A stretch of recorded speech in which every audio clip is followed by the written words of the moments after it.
बच्चों, achievers academy में मैं रवि शर्मा आज फिर तुम्हारा स्वागत करता हूँ। अपने पिछले वीडियो में हमने चर्चा की थी पत्रकारिता के स्वरूप के बारे में। पत्रकारिता के स्वरूप यानी कौन कौन सी फील्ड इसके तहत आती हैं जिसको तुम ऑप्ट कर सकते हो और उसमें आगे बढ़ सकते हो। अब हम चर्चा करेंगे स्वतंत्र लेखन और सृजनात्मक लेखन के बारे में। स्वतंत्र लेखन और सृजनात्मक लेखन एक दूसरे के पूरक हैं और स्वतंत्र लेखन को स्वतंत्र पत्रकारिता भी कह सकते हैं, यानी फ्रीलांसिंग। जब कोई व्यक्ति किसी सीमा में बंधकर काम नहीं करना चाहता, यानी हम किसी अखबार या चैनल के रेगुलर एम्प्लॉय न बनकर उसके लिए अलग से काम करना चाहते हैं, तो वो स्वतंत्र लेखन या स्वतंत्र पत्रकारिता कहलाती है। जब किसी भी बच्चे को इस फील्ड में जाना होता है तो उसका मानसिक रुझान लेखन की तरफ होता है और वह पहले संपादक के नाम पत्र और छोटी मोटी अपनी रचनाएं अखबारों में देते हैं और जब वो छपती है तो उनका उत्साह बढ़ता है।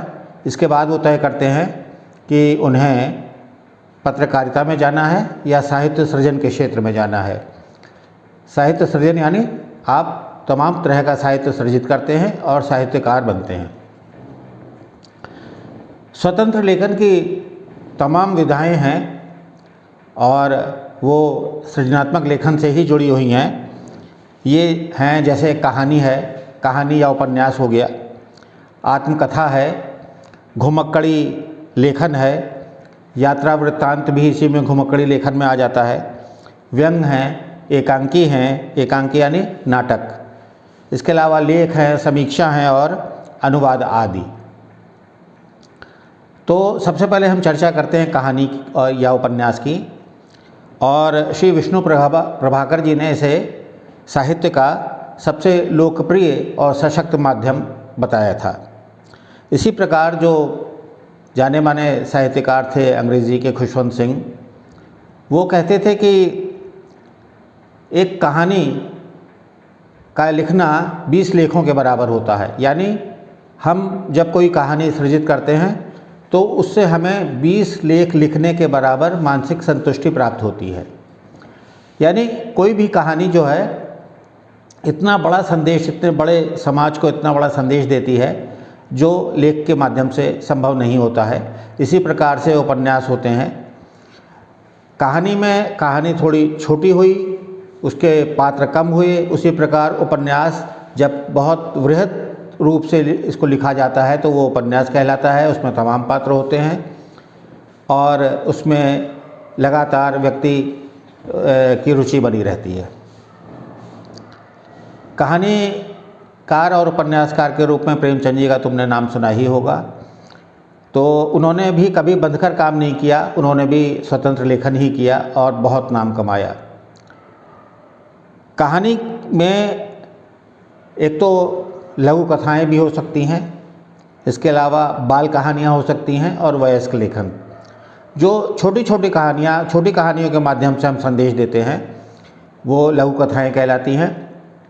इसके अलावा बच्चों के लिए जो साहित्यिक सृजन किया जाता है, बच्चों के लिए जो कहानियाँ लिखी जाती हैं वो बाल कहानियाँ, और जो बड़ों के लिए यानी वयस्क लेखन यानी जो बड़ों के लिए लिखा जाता है वो कहानी होती है।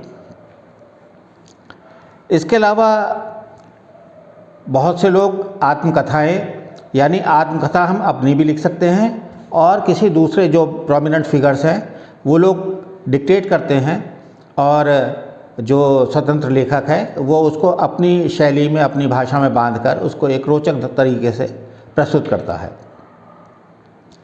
इसके अलावा घुमक्कड़ी लेखन हो गया। घुमक्कड़ी लेखन में जो सबसे बड़ा नाम हम जानते हैं वो है राहुल सांकृत्यायन का। वो उन्होंने अपने सारे यात्रा संस्मरण, वो जगह जगह घूमते रहते थे, कहीं वो बैठते नहीं थे और अपने यात्रा संस्मरण बड़े रोचक ढंग से लिखते थे। तो ये यात्रा संस्मरण ही उनको अमर कर गए।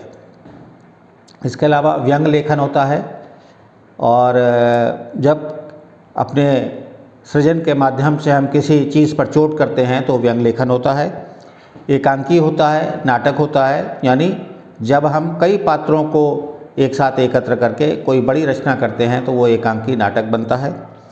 इसी प्रकार हम किसी भी विषय पर लेख लिख के अपने तमाम अखबारों में, मैगज़ीन्स में या अन्य इलेक्ट्रॉनिक मीडिया में भी भेज सकते हैं, तो वो लेख होते हैं। और इसी प्रकार समीक्षा होती है, समालोचना, पुस्तकों की समालोचना, फिल्मों की समीक्षा या किसी भी विषय की समालोचना जब हम करते हैं तो हमारी समीक्षक की भूमिका होती है और वो समीक्षा कहलाती है।